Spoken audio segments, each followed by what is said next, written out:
Salonda həm parça hissədə, yəni dam hissəsində, həm də plastik hissədə olan çirkləri görürsünüz də. Bunu təmizləmək üçün Winson'un Interior Foam Cleaner-dan istifadə edəcəyik. Yəni dam hissədə qupqasında heç bir sallanma vermədən rahat onu təmizləyir. Köpük formasındadır. Köpük formasında vurursunuz. 15-20 saniyə gözləyib əski ilə də silməyiniz kifayət eləyir. Yəni damın kleyinə heç bir zərəri də yoxdur. Yəni sallanma zad da verib eləmir. Bir də ən zərərsiz, yəni belə deyim də, təmizləyicidir.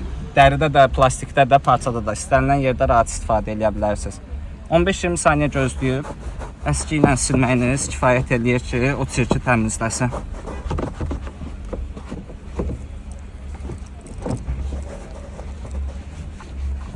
Bayaqki vəziyyətini onsuz da siz görmüşdünüz. Gəlin yaxından göstərim sizə. Bax, həmən bayaqki çirkli plastikdir. Görürsünüz necə tərtəmiz oldu. Bura bayaqlarım qapqaraydı. Winsor Interior Foam Cleaner-ıdır. Yaxınlaşıb bütün filiallarımızdan əldə edə bilərsiniz.